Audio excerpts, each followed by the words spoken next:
Salam hürmetli vatandaşlar, здравствуйте, dорогие Türkmenistanцы. Bütün dünya hemme bir internetin içi, bir dünyanın ekspertlerinin hemmedin işini Kazakistan'a geçip veren meseleler, yağday Kazakistan'ın içindeki çaknışıklar, her kimin öz bir bu mesele karayışı var. Новый виток протестов в Казахстане. Köpüsü yine hazır revolüsiya, yine millet kallı. Yine her kimin öz düşüncesi, öz arasında düşünüşüyorlar. Aynı o bir yerinden yankı başka devletler, geopolitik, siyasi bir nemeler, güçlü devletler, bunlar öz arasında nehil qaryalar, nehil seyrediyorlar. Onun koşulması, o da köpeğin koşulması.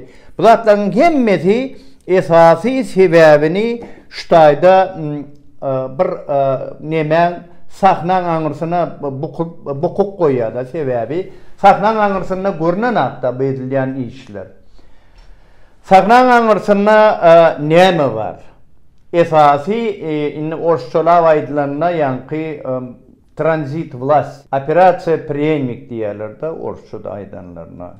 Bir yerde Kazakistan'a men düşünceme göre eğer de siz sini diyen olsanız şunca adam algıyanlar olun, şol adamların arasında bir adı belli, şol köpçülükünü, şolor protesta, kapma karşılıklı mesele, şu tayda yıkıcı plan adam önünde var deyip korkutuyorsunuz var mı? Doğru daşarı yurttan gürleyen var. Ablazım bir yerden gürleyen olup diyor. Ne karşı geldin neyem gürledi var. Yani yurdun içine, halkın diline, anına, düşüncesine, halkın önüne düşecek adam deyip ağzalayan at yok. Şu atları beni yoksa bize yalan mı yapıyorlar? Neymişin Kazakistan var? Çıkış etmeyenin sebebi ben ocağaş oyunları bir su getirmen, balık çıkarma deyilen oyunu ben bilemem. Onu hiç açanım kabul etmeyen ben. Sebebi anırda görünüp durdu. O ne ahili beytirip. 50 tengeden 60 tengeden benzin varmışın Kazakistan'a. Buradan 2 esse kaldı. Millet çıktı onu yeni peteldi bilen. Yani yol başı bolyan adam onu fikir eder. Ha? Ol hazır var şeyde şomalık oyun turuldu. Bir yankı onun ol Türkmenistan'ın milleti değil olur garip değil. Kazakistan'ın okuyucuları hal Amerika'da hayf institutlarda okuyuyorlar. Dünyanın içinde İslam yerine Kazakistan'ın Türkmenistan bilen deneyinde balonda batıp yaşayıp yürün milleti var. Hiç şaşan olurda var bir vize sarınıp ortada gitmeler, beyler gitmeler, onalık oyun yok. Onu ne için millet kaldı? Ne için şu milletin önünde bir menki olsun diyen adam görünen ağa. Yani şu zatların hemmeti katıllıktan sonra olunsan şu Kazakistan hakkında onun bu geçip gören meseleler var da bir sinlavrak onun oylanıp bir ekspert hükmüne eğer de bir meselenin çözecek olsan onu anırsına yetip kullanırlar. İnne? Men şu seyrediyenim, şu düşünüşüme göre o tayda ablazımım değil, başka yeni birim değil, halkı önü itiren iki tane yol başı. O zaman bütün Kazakistan'ı 35 yıllar önüne düşüp şu dereceye getirip ne hele olsa iktisadi, sosyal derecesi olur dener yalık değil. Şu dereceye getirip emma yönü ol özünü müdümlük, ömürlük deyilen düşünce eğer de bizim haram maşimiz o ömürlük prezident diyen olsa bunu Nazarbayev öz düşüncesine göre etti. Bizim kıvara bir Türkmen başı diyen olsa o da var Kazak başı deyimette el başı diyen oluyor.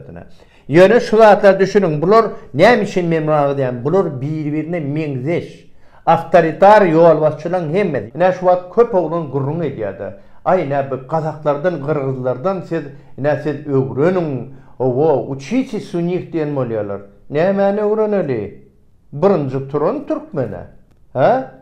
O atışıkları yadınızda mı? O Hitrovkan, 8 Mart'ın bir Gajan, Köşin oğlanları. O vat hiç devletler hiç tat yok ha. Türkmen emmenin başlan Türkmen. Yönü şu halkın ne özünün ne hilhiyeti olsa şoňa yol başı bolan adamam eder şonun ýalyk. Türkmen vurşa giren soň mara o taýda ikirjiňle telli pelli diýilen gurrun ýok. Çürk ýolup kesýär. Hatta şol eger bilýän bolsaňyz bütün bir günnäwr milletleriň arasyndan bir türkmen milletleriň taryhyny gadim döwürde öwrenjek bolup beren bir Armin Van Ber diýilen adam ol şu bar milletleriň içinden geçip bir yankı merkez adamın içinde. Yadan hati men hiç yerde Türkmen ýalak şeýle batır gözüň içine seyredip bilýän milleti görmedim diýdi. Eger kim okan bolsa onu.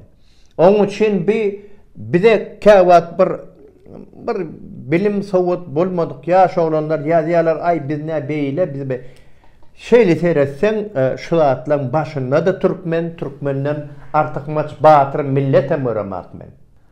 Emma Türkmenin şu meselede egerde harammaşy gelip şol ýyladan geldi onu tutdular. Onu türme bassalar. Ağaç öldürdüler. Bir Arkadi Dubnov'dur. Esası gürlep şu zatlar ağzan. Arkadi Dubnov. Hatta men ıkbalimi menin şol 2002-nji ýylda Gonowadan nepe düşmediğimin sebäpkäri Arkadi Dubnov. Sebäbi ol sorady. Ol gürlep durdy. Harammaşy. Ay bizde repressiv aparaty ýok. Ay bizde näme bir siyasi tutulanlar yok. Ay siz aydaýan diýip bilenlerine şonna Arkadi Dubnov bardy, şo taýda geldi. Kerizow näme üçin otyr diýdi. Geldi Kerizow näme üçin otyr diýip sorady. A on же не закрытый, иди вон поговори с ним, näme diýip şeýtirip aýtdy Arkadi Dubnova. Men balniçkada otyryn. O wagt ine bolan iş harammaşy bilen Nazarbayewiň tapawudy. Türkmen bilen Türkmenin gazaba galyp turunna edýän emeli bilen bilenkiler çykyp atyrlar. Ýanky Gazagstanyň içine bolýan zatlar bilen men ol millet mundan pesdir ýa beýikdir diýme, ýöne häsiýet, bir umumy milli aňyýet, mentalnes. Bular tapawutlar. Agar Gazagstana bir näçe zapar turunlarlar, ýöne soňy ýokdur. Ýene şol awtoritar rejimi bar da. Dogry mi? Nazarbayew 35 ýyllap şo taýda ýol başçy bolup şoň eden emeller şol. Iň soňunda da ahyry nikitmeli wagty gelende Takayewy tapdylar. Takayewy tapyp şuňalak sen bir onu edersin, bunu edersin, sen näme prezident ederni ýanky bu ulalaşyk da, bir siyasi ulalaşyk. Daş töwereginden ýuwaşrak diýip tapany. Ene şu mesele meňze şu taýda. Sebäbi harammaşan mara şu elini oğşap gerek bolsa eýlesine beýlesine seredip bokuny hiýdyň çykaryp beren haramda şoňa iň rakip, iň ýuwaş diýip görünýär gözüne. Şony soňuna çen aýyrmady harammaş. Nazarbayew şol men ýanky düşünýärlik öz ýanyna Takayew getirdi. Sebäbi men ýol başy bolup ýanky bir harammaş operasiýadan soň gelenne bir hemmeti 4 döwletiň ýol başçylary şo wagt bir günne geldiler. Nazarbayew, Akayew, Karimow, onuň İmamali Rahman geldiler biz şuňalyk sagaman sen gutulup gelermi operasiýadan soň. Şoňa şeý diýdiler. Onuň her gaýta çykyş edýär, gürlä. Bilýänsiňiz bir Karimow Andijanyna atdy adamlary. Hatta Nazarbayew, Karimow adamlary okututanna harammaşydan bolmany 5-6 ýyl soň tutda ol. Ýöne şo taýda şo çykyşda Karimow şol 4 döwletiň ýol başçylary gelenne çykyş edip şeýtirip men sizin prezidentinizden ögrünýän neydi? Ina bir yankı esende devletlerin nimesi oldu var Berezovski. Boris Berezovski gelip şol bizde geldi gurruşa son Özbekistan'a varıptır. Şu Karimov aydı. Men neydi Boris Berezovski bilen gurruştum molin. Ol neydi sizin prezidentiniz hakta näme deyip bilýäňiz mi deyip 10 aydan söz näiden neydi? У этого человека есть zвериное чутье deydi. Bu adamda vahşi hayvanın duygurluğu var deydi. Bolmanada internetden geçip vurulup zorluk görensen elbette onun duygusan başkadır. Onun içinden çıkıp adam olup derece yetmek ansat değil onu aytmak.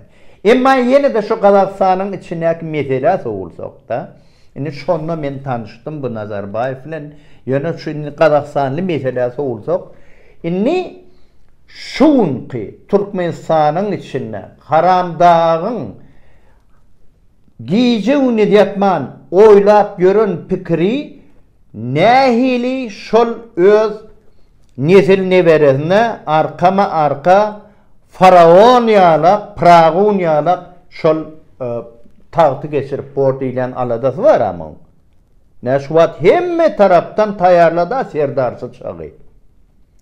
Soňum ýene de görkedik ýör bir telewizorda görýändiňiz maşgalasyny. Hem galanlaram taýar diýen ýaly. O Kerimulu tultugy var. Ýene şoňa miňdeşi var. Inni Kazakstanda bolon zat nähili. Kazakstanda Nazarbayewiň Dariga diýilen gyza ol milli şol neme geňeşmi parlamentmi otaýda bir döwürde ýol başçy boldy, soň deputat boldy. Ondan bir Samat Abiş diýip ýanky KGB'ň ornmasary boldy. Nazarbayewiň özü Tokayewa yer berenne, şonu gollanna özü bir howpsuzlyk maslahatyň ömürlük ýol başçysy diýilen derejäni özüne goýdy. O näme boldy? Ol KGB, MVD, prokuratura hemme güýçlonjy edaralar onuň elinde. Inni şu taýda ýanky men agzanym. Hani o taýda ýol başçy bir millet ılgap ýörmüň ýyzy ýok. Soňa waka bular aturdylar. Şol aýdylan gurrun kim garyp, ölen garyp. Millet atdylar. Milleti oka tuttular. Bir giden adam öldü, kırıldı, bu näme boljagy entek belli däl. Onuň üçin o pida çeken adamlar bir maşgalalary, o jaýlary cennetde bolsun, ruhlary uçmakda bolsun, men Kazak garnaşlama ýüzlenip aýdýan oly. Goňşymyza, doganlymyza, bu bir agyr ýitki bi. Emma ýende millet şu iki ýol başçyň arasynda iki ýol başçyň öz dogan garnaş urugunyň arasynda Orşadana klanowy görüş diýilen şu kararlykda bir oýnatky oglanjak bolup galdy millet. Tokayew haberde Alyada Mangistaw bilen Aktawda bir otlak koyverdiler. Ol ýöne galmaýar millet. O sen nırkı beytirip kaldıry bilýän bolsaň, peterdi bilýän bolsaň, sen şol halkyň aladasyny, muň ýagdaýyny bilýän bolsaň, ýol başçy bolsaň seni etdirmersiň awany. Ay bir millet tolkunup durmasyn, biderek ýere şoňalap bir gaharlanyp gazaba galmasyn diýilen düşünje bolaýman ol ýol başçy diýilen adamda. Näme üçin etdirdiler? Ondan ol çıkan adamlar sanyna göre ol bir adam däl iki adam diýmek özüne degişli, ynamly adamlar dogan garnaşlary bir döwletler kleptokratiýa döwletleri. Bularda kän pully adamlar bar. Pudokda beýlekde baý adam kän Kazakstanda. Bular pul paýlap ýörler. Pul paýlaýarlar on millet gününden köpelip barýar. Ondan köpelýäniň içinde hakykatdan görüşüp hakykatdan azatlyga, demokratiýa ymtylýan adamlar goşulýarlar. Sebebi köpelip halk göre uransan o taýda şol Orşalaw aýdanlara tabunly instinkt ýoga da türkmençiläw aýdanda kör baytalyň urny gyýr baytal. Gitdi millet ýelde. Ne her şu an bulaşıp diyorlar anlardan emez. Ama 99'da 9 şu dine kan çay kaşık bilen İzyananam onun tutha tutluk onun Türkmenin başına düşen oyun haram maşin eden emeli ölüm deyilen oyun Kazakistan'a sancar oyunu karışya. Yaman yol başı çıkış etti. Ine şol açlığın ölmez alıngasan ölür deyilen mesele bi. Ol eskermezlik etsen, ol bir içine bir pikirlenmeli adam olmalı. Indi bu yende aydan meselemize kaydık gelsek, hormatlı adamlar. Şu edilen oyunun hemmeti, her hili pikir var, her hili düşünce var. Olin, yani siz özünüz seyredin. Şu tayda Nazarbayev öz gıydı, öz aktığı yeni şular bilen esası güçlüncü idareler eline bulunsun. Takayev yoksam şol boynalanlarına, şimdi 19'dan beri 2,5 yılla yol var. Takayev ol yankıyıp Astana şehrin adını çalışıp Nur Sultanam ettim bunu. Hem mezat edip dur ödem var düzgünlüğün muğu boynalya. Emma Nazarbayev esası aladası o değil. Ol ömürlük İyidi değerli dine şon nesil neveresi Kazakistan'ın yol başası olsun deyip aladası şol. Emma inni Tokayev'ın doğan varnaşları var. İğilep yöründünü, sen neyim beytirip yöründünü. Şonu mengdeşe. Şon için şu bolup geçen mesele ol dine iki tire taypan inni Kazaklardan hemen cus diyorlar da bulur. Ulu cus, kiçi cus, orta cus diyorlar. Ne şular ahiri öz arasında düşünüşüyorlar. Kimin nesil neveresi yol başçı olmalı. Ondan Takayev 2,5 yıllat muğu boynalıp yeni gelecekte hedir yeni de bir saylığı olsa o da elbette hak kellesini işte diyenler. O tayda hedir 10 gıydı gelecek mi, 6 gelecek mi, bir sırok bolup bolmakka yende muğu bollu sağ ol, senin pensiyan gidiver değil belli o mesele. Şoň üçin göreňiz bir Mangistavlen nemeden bir topar galli olar olon häsiýeden başga, olon özlerini alıp barşan başga, olar başa hili hareket ettiler. Nazarbayev bu zady görüp öz tanışlaryny, öz yankı güýçlünçü edaralaryny ulanyp almataň içinde attırıp ok bilen yarag paýlap hakiki repressiyany yerine getiren adamlar ulanny. Terörizme yol verdi. Demek berde hiç hili ütköşük milletin behvidi, milletin islegi, bu zatlar gırada gali, şol ikat depişer, arasında eşi ölür diyen yağday. Men ol milletin göğünü devcek olmayayım. Ol şol ahire bir aydılyan söz de. Halk çekya bu muğagramını. Şol orslarda var bayari biyutsa u mujikov çubi trişat diye mi neyme orslarına var şonlar. Ol atavava bolup duran zada ahire. İki zanak yol var şu öz arasında oluşmada doğun karnaşları kırılıyor otayda. Ne şu edilen emel şol. Inni şol bulun gürleyene ay Muhtar Ablazov filan biz görüştük. O şumagan can etti. Ya onu tanıyan. Men Muhtar Ablazov'u tanamam men. Menin görün adam der. On goğduğunu, ervettiğini bilemek yönü halkın içinde Kazakistan'ın halkı özü bilyenir, tanıyanır. Yani men Nazarbayev'i tanıyan. Biz 2001 yılda şoňa bir bardık Astana, şo taýda şol bir at berdi, şol harammaşy baranna şoňa şol bir öz adynyň şoňa hormatlap, syýlap, şo bir at berdi. O bir ahal tekat etdi. Nazarbayev bunu aldı, kabul etti. O adam blatnoýjal. O geldi de biz bilen salamlaşdy, näme eýle beýle dermap seyrediýär bular. Indi ýöne Nazarbayev geldi bir harammaşam geldi, bir vice premierlerim geldi. Indi atam merdik otayda bir teada salınan sport komplekste men bir şu pursatdan peýdalanıp şu yol başçylyň häsiýet namasyny ýetirjek bolan size. Düşünün, bularam özümüz ýaly adam, üýtgeçli adam däl. Bularam öz aryna hem bassaşlygy var, hem kemçiligi var, hem onuň ýanky bir bir-birinden mara bir öktürek çıkacak olup bir häsiýeti var. Indi bir atı berdik, indi gittiler. Hemmesi samalyoda minni. Bir yankı vice premier. Dine meni koydu ve harammaşı. Görýärmi şol harammaşı nähelen bolsa ol bilýär da nirden nähelen onu bir depkin bolmagy mümkinligini. Nirden bir gep gurrun şoň gyş gep gurrun geljegini öňünden alady diýär. Şu harammaşyň men ona bara ol bir häsiýeti bir zalim häsiýet. Emma on hakly umumy duýgusy ol gaty neme bilimli, sowatly, zehinli adamdy ol. Awa men ona bir haram dagaýalyk bir oýnatky, bir gompa diýiljekkel. Ol gaty bilýär öýleçe. Ol bar vice premier davay siz gidin, gelli berik gel sen gal, yankı ýanyna çempionatyny goýdy. Başga adam goýmady ol.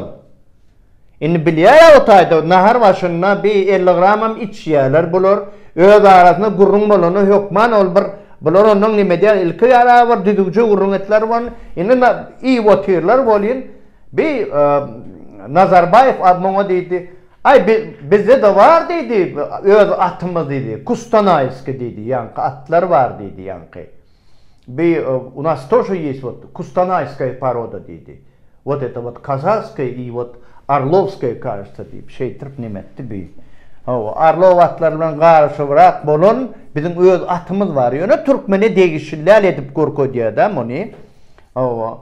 Ondan görsem bir Niyaz bir harammaşy wilkasny alyp ýüzüne aşağı salyp şeýtirip bir neme dogurdy bir. Ýa naharyny şeýtirip ýüzüne aşağı saldy bolýan. Bir gazaklaram gazak daşynak Nazarbayew hem şeýtirip gaýşyryp otyrdy. Men maňa gal diýende näme üçin gallaranlygyny bilýän. Sebäbi ol gaty beletdi. Tarih hatta bir Türkmenin tarihi, onun ahal teka atın gelip çıkışı, bütün dünyanın atçınaslığına ne derecede tezir edenini ol bilýärdi. Men şol atlara ökdödümi. Halkara derecede men şol gelýän aňyrdan bir ýerde bir spesialistler bolsa men şolaryň hemmesini edip bilýänim belet ol. Şoň üçin alyp galanyny bilip Назарбаева dedim. Да, у вас есть этот, как его, значит, кустанайская порода лошадей. Да, она вначале так вот была вот в Сарловске, но потом она на сегодняшний день, она англизирована на 95-99%, потому что у вас есть ваши скачки. Sizde şol at çapışık bar yankı. Bu bayga deyip 60-70 kilometre İngiliz bilen yankı şol kustanayatlar garıştırıp. Ýöne İngiliz atyňam atyňam aňyrsy, ahal teke. Siziňem bu ýanky hemme bir ýerde bir dünýede bir medeni atşynatlyk bar bolsa, şoň aňyrsyna türkmen atyň gany bar diýip men düşündirdim. Näme üçin onu men diýdim? Sebäbi, потому что у вас sebäbi sizde jup diýilen zat bar. Güýden gelen soğuk wagtyny gowşatman onuň garly doňokluk bilen gelenine olaryň alýan birin atlamaz o soğuğa çıdaman gyrylýar. Onuň dedim jup diýilen zat siz gyrylýatyňyz dedim. Onuň ýene de siz mejburi ýagdaýda dedim ýene şol atlary almaly bolýarsyz. Onuň size dedim brat tohumy boýunça dedim. Sizin atlaňyz jabe, ýağ, et ol bakyny göterýän. Onun ayaklary gysga, garyn gapyrgalary toguluk, şoňanak bolansoň siz menen wagtyňyzda menýäňiz iýjek wagtyňyzdan damagyny çalýaňyzda Hudaý ýollagyny sowup ýördi. Türkmenler iýenak diýdim.